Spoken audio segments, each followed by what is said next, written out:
bringing you all the latest Nottoway County high school and Bearcat sports each week. 10, 15, 20, 25, 30, 35, 40, 45. Starring Aaron Sorensen and John Dykstra on the Maryville Forum Sports Podcast. He ran it back 109 yards. They're not going to keep him off the field. Coming to you from the campus of Northwest Missouri State University. Welcome back to another edition of the Maryville Forum Sports Podcast. I'm Aaron Sorensen here with John Dykstra. We're going to start it off today with some Bearcat football. Big win for Northwest, a 62-17 victory over Northeastern State. John, what do we see from that game? We just saw a lot of big plays and a little glimpse at the consistency that Coach Rich Wright's been talking about needing to develop on the offensive side. Obviously, anytime you put up 62 points, no matter who the opponent is, it's a good day for the offensive side of the football. So the Bearcats went on the road and they did what they're supposed to do against the worst team in the MIAA. They handled them thoroughly throughout the game. It was 38-3 at halftime. They just really pounded Northeastern State. Really just showed that what we expect out of what I think is the best team in the MIAA. So just a really, really good game for the Bearcats overall. Yeah, it was a good game, and especially when you got to make that long road trip against a team like you said, which is the worst in the MIAA, just to kind of still keep a mentality that there's work to be done, and especially prepping, for next week a Fort Hays game. You kind of want to go in there and use it almost as a practice kind of, and kind of stay in that groove and be consistent, like you said. One thing that I wanted to mention, though it's not a huge statistic, it's something that to me kind of grabbed my eye, was the Parker Sampson 50-yard field goal. As a Bearcat fan, that's pretty good to see, because you have confidence going into the end of your season that you've got a guy, if you need to punch it in for the field goal, you've got a guy who can do that for you. Yeah, that was a great sign for the Bearcats.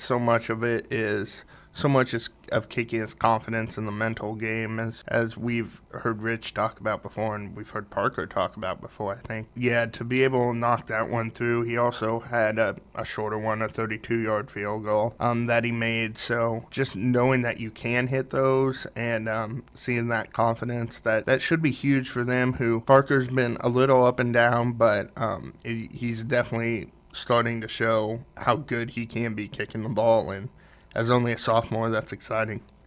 And Josh Caldwell, even though, like we've said, it's playing a team that frankly finds itself at the bottom of the MIAA. Josh Caldwell had himself a pretty big game. He had 96 yards. Talking about confidence and stuff, building that up, is that good, even though Josh has been great this season for the Bearcats, to kind of get that, spread the ball around and get that confidence going into this last week here? Oh, that's definitely great. I think there might be a little bit of the perception that maybe Josh hasn't had the season that I'm sure he's always hoping for better, that maybe fans hope that he would have, just because of all the accolades that he came in with. But this is a running back by committee type thing, and he is that power guy, so you're not going to see those big yards per carry average like you might with Isaiah Strayhorn, because he can bust a 70-yard run, and then that just helps everything. So just having Josh fill that role, he definitely got going. He got the most carries of anybody in this game. He had 13 carries and averaged over 7 yards a carry, so that's just good to, like we said with Barker, build his confidence too.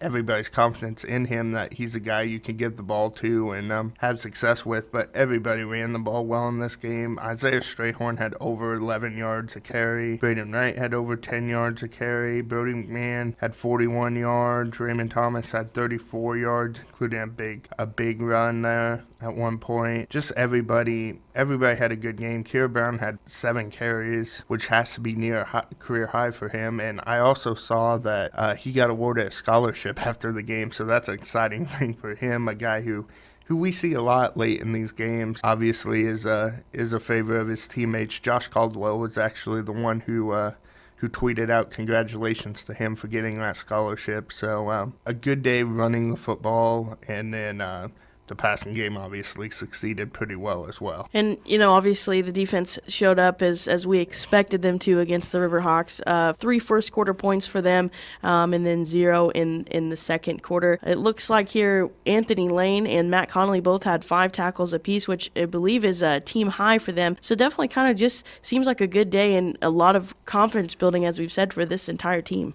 Yeah, we've heard Matt Webb talk a lot about the Spoofhounds late in the game, getting some different guys in the game. That's what the Bearcats were able to do in this one. You see a lot of names on the stat sheet that maybe aren't quite as familiar, just because they were able to rotate quite a few guys in and get a little look at some of those younger guys who, if injuries come, obviously they'll play big roles this year, but if not, have big roles set up for their future too. So just good to go down to Tahlequah and take care of business like that, and set yourself up for what is sure to be a big week this week with Fort Hays coming to town.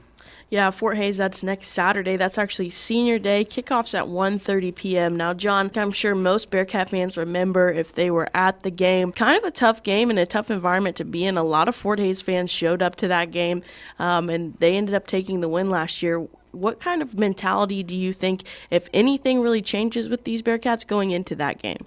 Well, I would think we wouldn't see as many Fort Hays fans here. Certainly, if they win, they're right back in the share of first place in the MIAA with Northwest. So and possibly Pitt State if they win this week too. I don't know if Fort Hays fans have the same confidence in their team that they did last year. Last year they rolled in undefeated, top 10 team in the country. We talked about before, NFL guys like Nathan Shepard on that team. They were definitely confident, and for good reason. They ended up winning that game and taking the MIAA. Going into this week, I think Bearcat fans are a lot more confident in their team.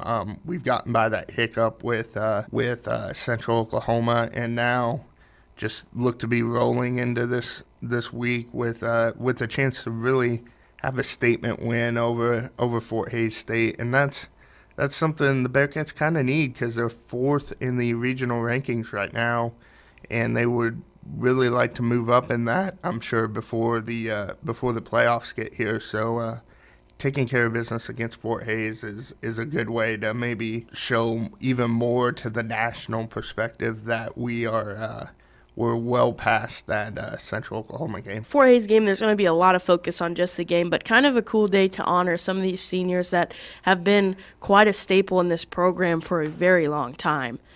So it definitely, I expect to see quite a few fans. I'm sure they're excited to have the Bearcats just back home no matter what, but especially with Fort Hays and it being Senior Day, I expect there'll be quite a sea of green there at the game. For sure, and speaking of honoring seniors, we honored some the other day at volleyball with a very good straight sets win. Aaron, you were at that game. What'd you see from the Bearcat volleyball team the other day? I thought it was a very good win for them. They were on senior night. They played Southwest Baptist, and kind of talking about the football team playing the worst team in the MIAA. SBU is 0-16, but at the same time, as we've talked about with football, it's important to get in there and have the mentality as we're pushing into the last week of the season and continue to make a statement. And I know the volleyball team is looking ahead at the MIAA tournament coming up, and right now they're kind of sitting tied at that third or fourth spot. So talking about just kind of making sure they get wins and continuing to move up. Yeah,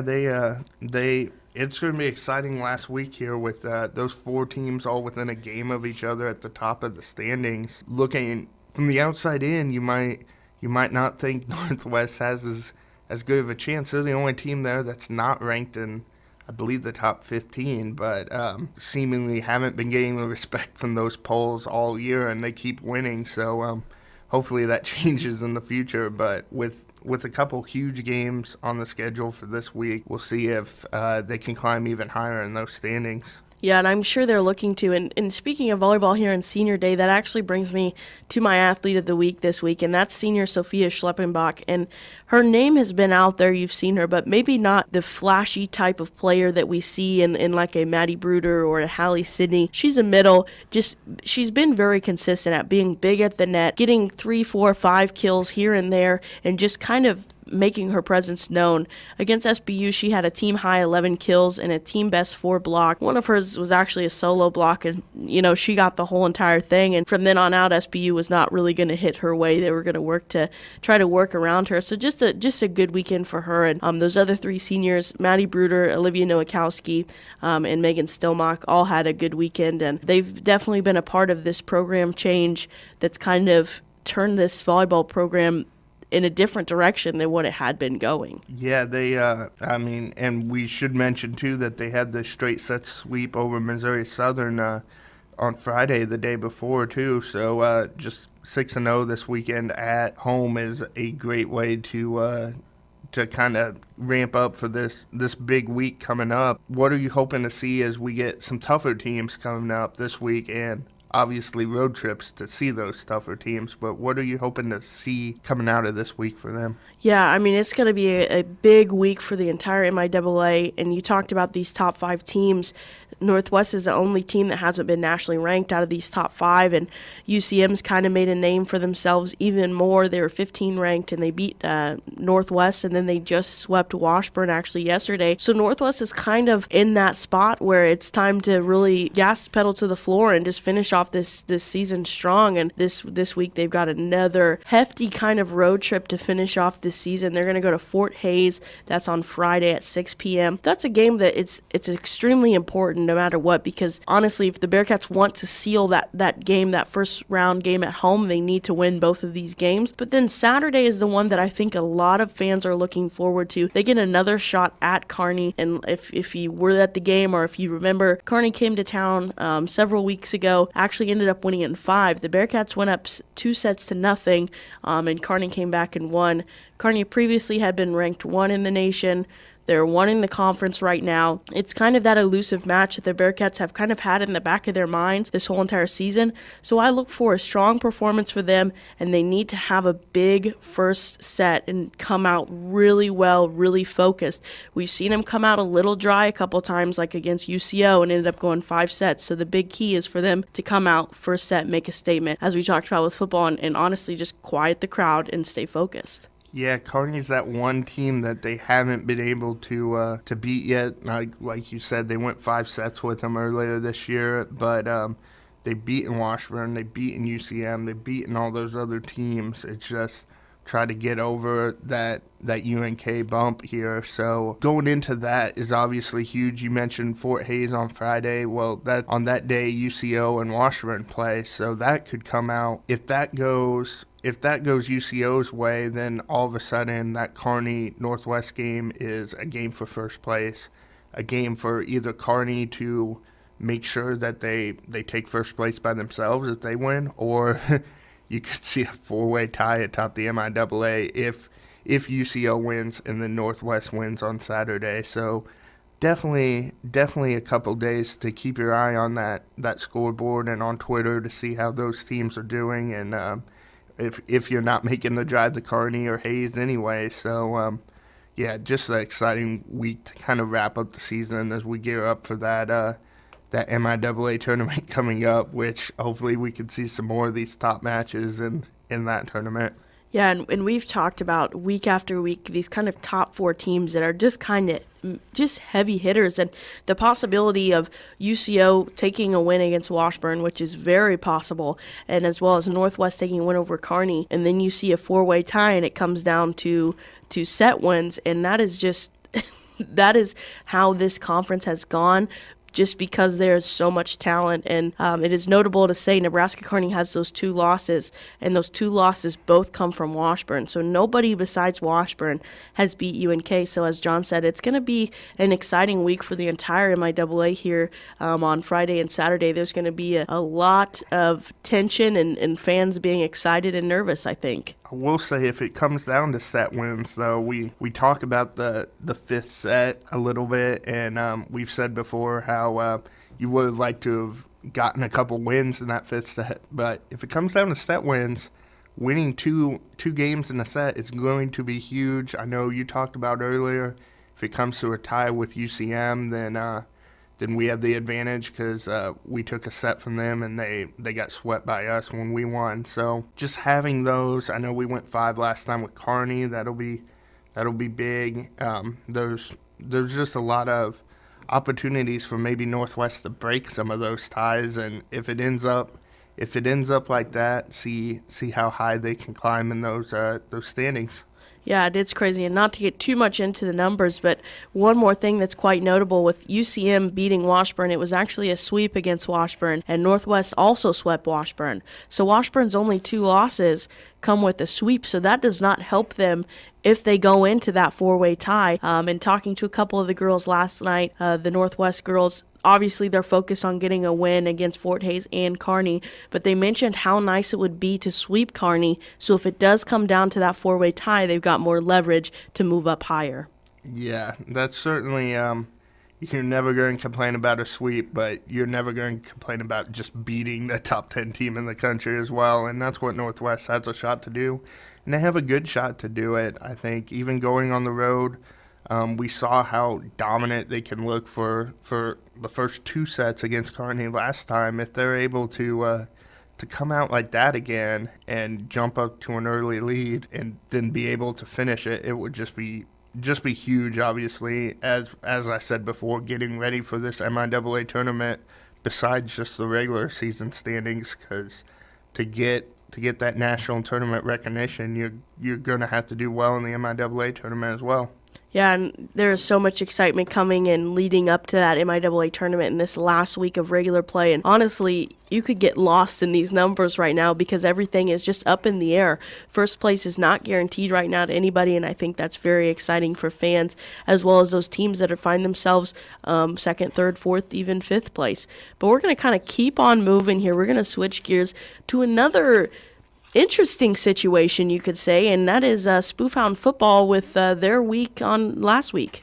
Well, Spoofhound football got a win, and I think it became official on Tuesday or Wednesday because Northeast out of Kansas City, they forfeited. They did not want to make the trip to Maryville and play the Spoofhounds, so that was the 1 versus 8 matchup in the district. So Maryville advances into the semifinals or the district semifinals, where they will get Chillicothe, who beat Benton last week. So they had a fairly easy win over Chillicothe at the beginning of the season, but Chillicothe has had so much to replace this year.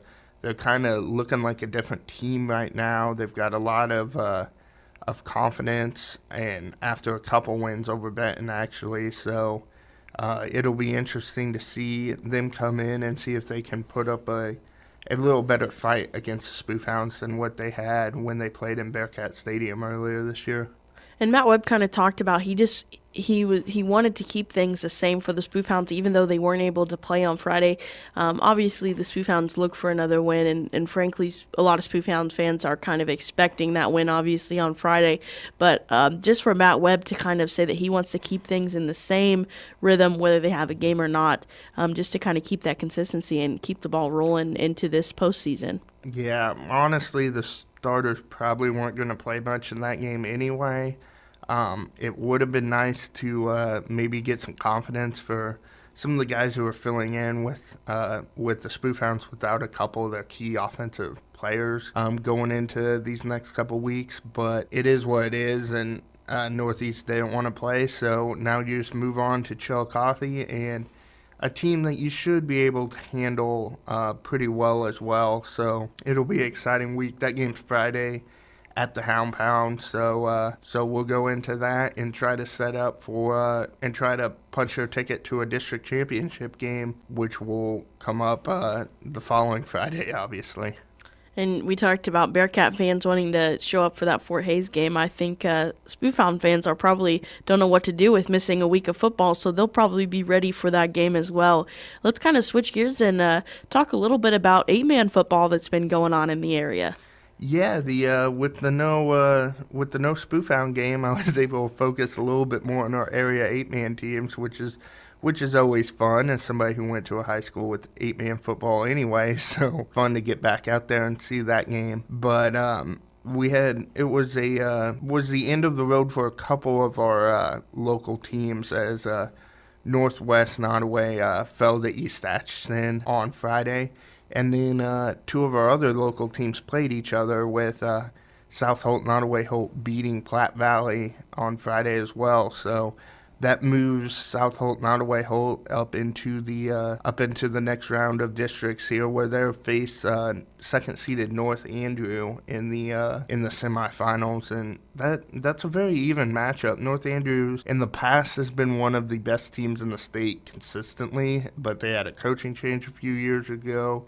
They lost their head coach Jonathan Schoonover, and since then they've been struggling a little bit more than they had in the past. And going into this game, I think it's a game that South Holt, Nottoway Holt definitely feels like they can win as the 3 seed going in there.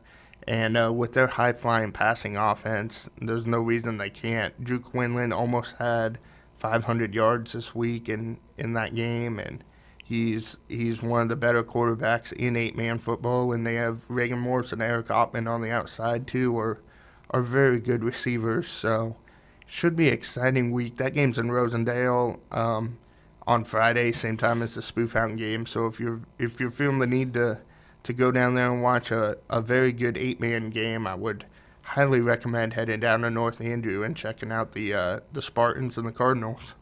And then we're going to kind of keep it moving here. I believe your athlete of the week this week comes from the soccer field. It does, and it's not a surprising name to many. Senior captain Thomas DeStefano just had a great week again last week with 8 goals in 2 games to help the Spoofhounds capture the district title. First times in 4 years that they won the district title, back when DeStefano and the other seniors were freshmen. So just a really big week for them. They came out, they beat Lafayette 10-0. The game ended at halftime. It was complete dominance, obviously, by that score. And then they came out against Savannah on a rainy, wet day where the ball was doing some funny things, and they were just able to lock down and really get that win. It took them a little while to get rolling, but once they did, they really put up a big score on Savannah with a 5-0 victory. Jaden Hayes got the first goal. DeStefano, like I said, he had 3 goals in that game, and then Jacob Ferris also had a header. So they're rolling into sectional play with a lot of confidence, and that sectional is going to be a fun one. They get St. Pius X, who they are a traditional power, and they knocked Maryville out of the playoffs last year, actually, in the district final. But now they were in different districts this year, so both teams won their district. Maryville has a win over St. Pius already this year, 4-2 win. But they will match up on Tuesday at 4 p.m. at Bearcat Pitch, so Maryville gets to host it at 4 o'clock on Tuesday, like I said. So that'll be a very exciting game, with kind of sports winding down a little bit right now as we get into that break before the fall, or between the fall and the winter seasons. This is kind of the only early week game that's out there, so hopefully a lot of people are able to make it out to Bearcat Pitch to watch that big game as we're down to playoff time, and that's always exciting no matter what sport is. Yeah, and that is very exciting for Spoofhound Soccer, as you mentioned, and all those other teams, obviously, that are making their postseason run. But also, we've got some state cross-country on Saturday, a lot of area athletes, as well as 3 Spoofhounds making it through districts.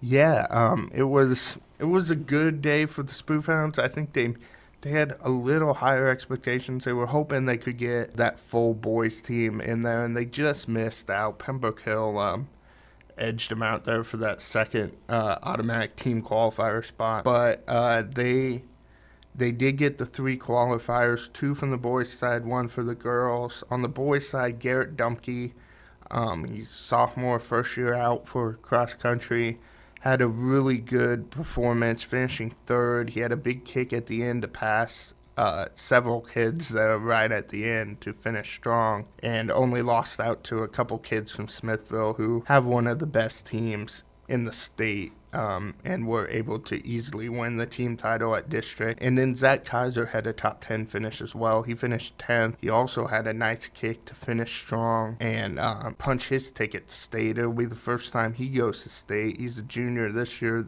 He went to state as a freshman. I'll take that back. He went to state as a freshman, but that was as a team. So this is the first time he qualifies individually to go and run at state. Last year he was injured most of the year, or else he likely would have qualified as well last year. But for Zach, it'll be a good experience to get up there and run, and he and Garrett should each do pretty well at state, like you said, next Saturday. And for the Spoofhound girls, Laura Fierbacher goes back for her third straight trip to state. She's a junior, so she's got goals of going 4 straight times here in her career. But she qualified by running 15th at the district meet, which got her into that last qualifying spot. So she was able to hold on to that and with a really gutsy run and get ready to go back to state, where obviously she's experienced with the course and a very consistent runner for the Spoofhound. So it'll be exciting to see how she can finish up there too. And then we've also got some other cross-country kids here looking forward to the upcoming weeks, John. Yeah, they also qualified 2 from Platte Valley and 2 from Northwest Nottoway as well.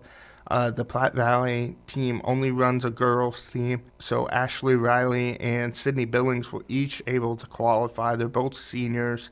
Ashley Riley is a familiar name, to say the least, for area fans. Last year she won both the state cross-country title and the state mile and 2-mile title once we got into track season, so to say she's an accomplished runner is a little bit of an understatement, but she just dominated the field, a very strong field at the district meet, and was able to win by over a minute and a half. She dominated, and I would look for her to dominate again this weekend, quite frankly, as long as there's no unforeseen circumstances, because she seems to be running as well as she ever has. She said after the meet out here at Donaldson Westside, that was the fastest she's ever run on that course. Just missed breaking the district record by less than a second, and that was with a lot of mud and a lot of rain on that course. So under optimal conditions, I'm sure she would have broken that record.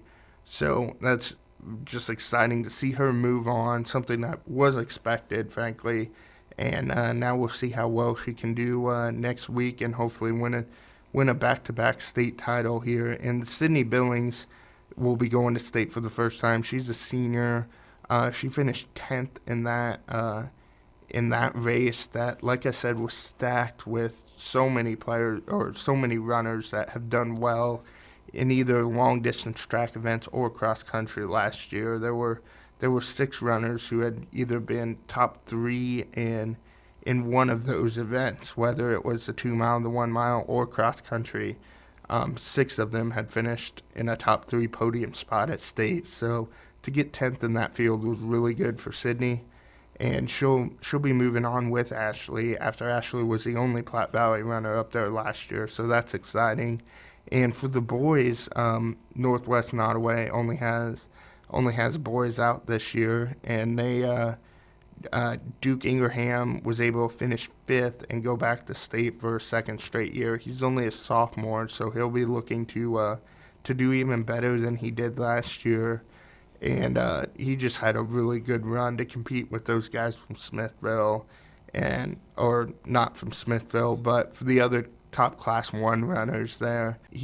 He's just looking really strong going into state as well. And Preston Bateman took 10th in that race. It's his first year out for cross country. And as a sophomore, he's just running really well too. So it's really big for Northwest Nottoway with their first year under new head coach Bill Blade to qualify a couple runners for state is always exciting. So it'll be a big weekend on Saturday when all those runners descend on Jeff City for the state meet. Yeah, and there's plenty of area runners that will definitely get their turn at that. And we've kind of talked about here, Bearcat sports, pretty much these fall sports are in the last week of regular season, and then they'll head in to conference and postseason as well as high school.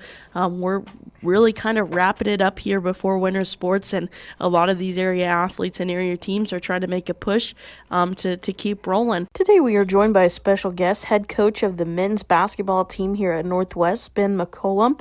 Ben, we really appreciate your time being here and kind of answering a few questions for us as the season quickly approaches with games this weekend in St. Joe. So first I'm going to kick it off to John and let him start this off. So, Coach, thanks for joining us today. Going into the season, you have a lot of new faces on the roster, a lot of guys you have to replace from last year, but just how exciting is that actually going into the season to have some new guys and maybe just a different look than you've had in the past here with obviously that terrific senior class last year graduating? I think it's good for a program just to kind of reinvent ourselves a little bit and re-engage, some of our philosophies and coaching styles.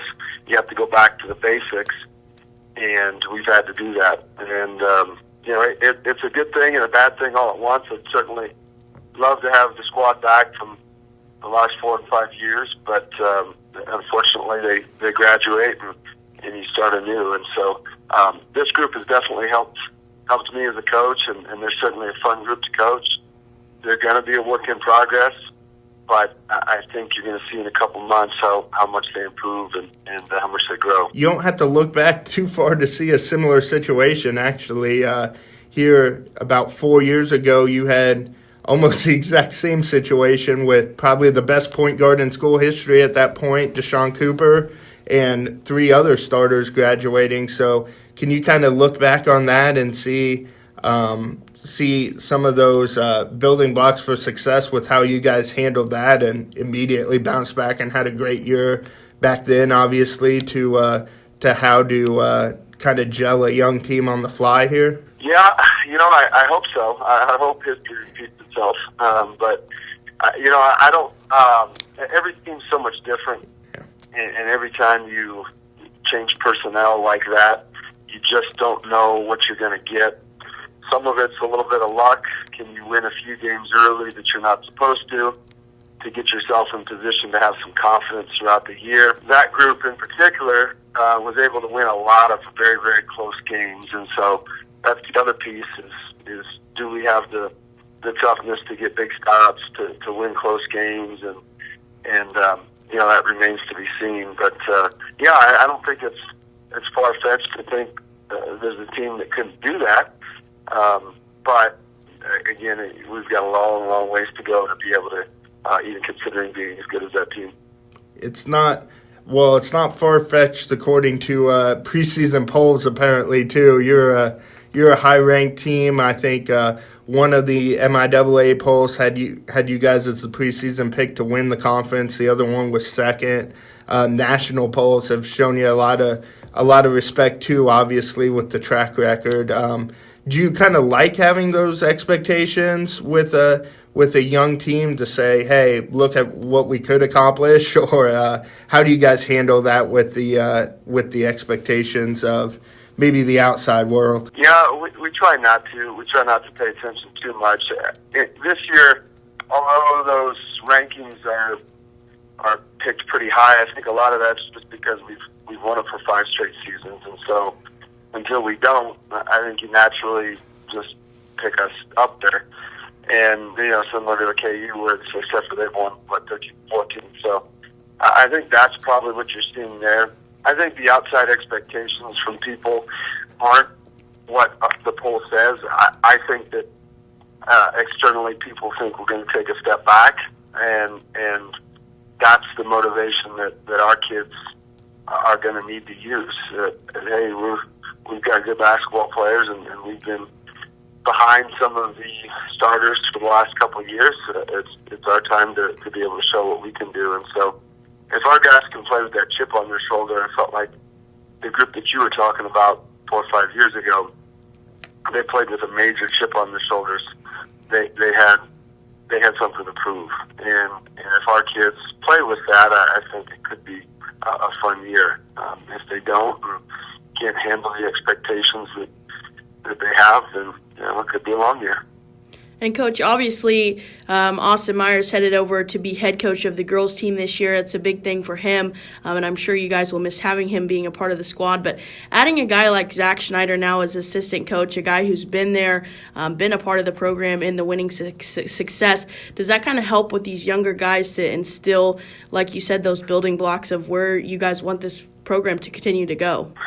Yeah, and he does an excellent job of understanding what I want, and it'll certainly help our guys because he can relate to them because he's a little bit younger.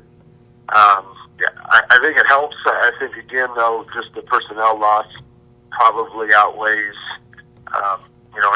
any personnel gain, essentially. So, but he's doing an excellent job. He's super organized. He's obviously an extremely hard worker, a lot like he was as a player. And he adds some continuity to the program that we definitely needed because there's certain things that I don't have to teach him. I don't have to teach him what we're trying to do. He already knows, and that's definitely helpful. As far as going down that leadership road, too, obviously we replaced a lot with those four seniors we talked about. Zave and Chris were probably more the vocal leaders on that team, while Brett and Justin kind of lead by example guys. Are you seeing these the other guys now that you have coming back kind of step into those roles a little bit? I'm sure it's a process, but guys like Joey and Ryan Welty and Ryan Hawkins, even guys who saw some minutes last year, are you seeing them kind of embrace that leadership role on the team?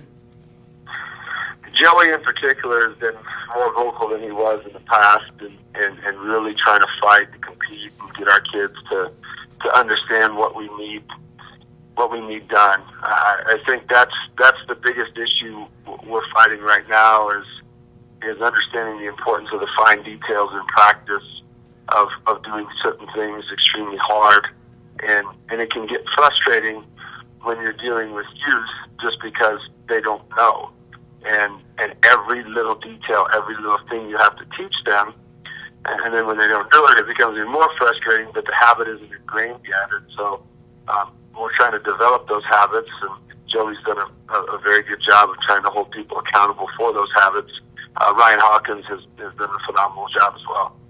You've got a lot of youth on the team overall, but a lot at the point guard spot where obviously we're used to seeing Justin back there. So what have you seen from Trevor's been in the program a little while, and guys like Diego Bernard and Xavier Rhodes as well, kind of trying to take over some of those lead ball handling responsibilities a bit. What have you seen from them in the early going? They're trying to figure it out. I think the biggest thing with them is understanding that they're not Justin Pitts and Justin Pitts is not them, and not one is not worse or better than the other. It's just they're different people, and the comparisons between those guys and Justin just are fairly unfair just because Justin's been in our program for 5 seasons. So they're a work in progress. I think part of it is understanding Justin's not Justin because he goes out and tries to get points or get buckets or whatever it may be, or tries to become an All-American. He just naturally wants to win, and as long as our guys keep winning at the forefront, I think they'll have success. Once it becomes about trying to be like Justin Pitts, they're going to have some issues.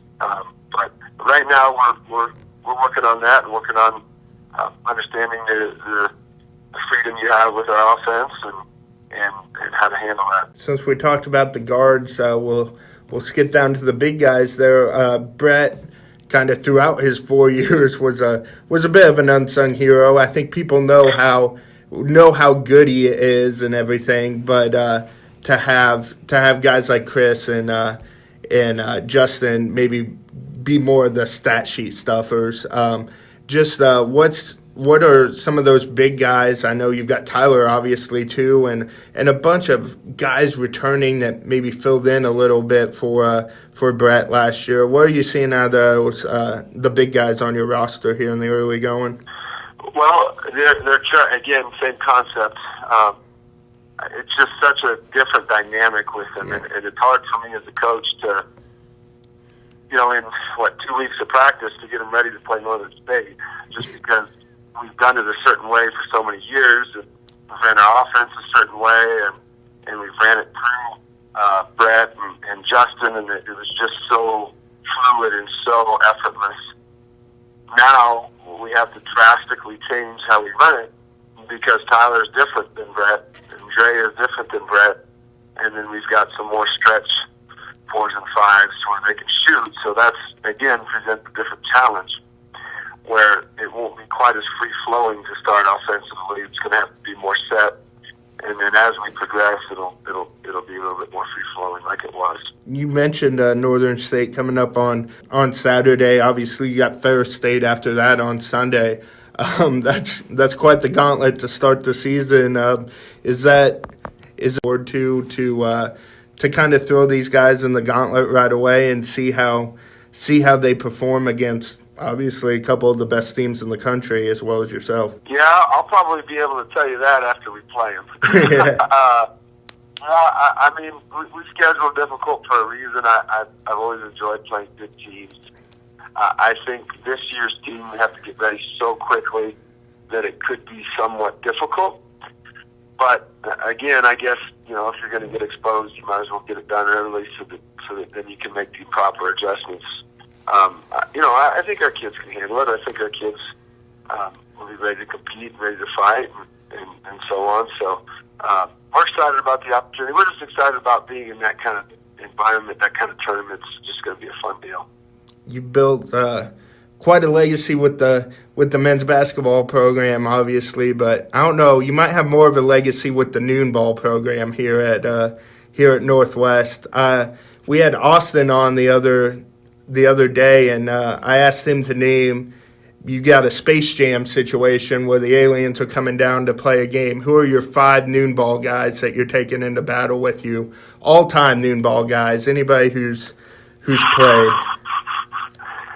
Yeah, that's tough. Austin better pick me first off. He did pick you. I don't want to give away his whole team. He had one surprise at the end. I feel like he had 4 pretty solid gimmies, and then he had a surprise that he knew was going to surprise me a bit when he said it. So, if you just go off a noon ball, see the issue is Justin Pitts plays noon ball every once in a while. Yeah, I accused Austin of cheating a little bit because he took Justin. I'll spoil that one for you.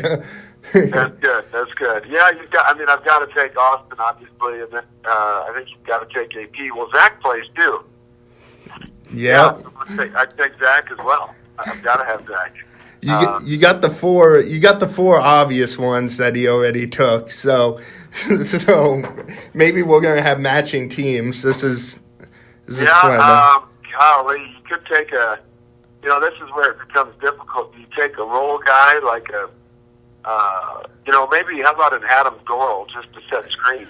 Okay, I've decided that is the definitive all noon ball team because that is the exact same lineup that Austin Meyer told us 2 weeks ago that he would put in there. So that is quite a team. Yeah, you got Adam doing the dirty work in there.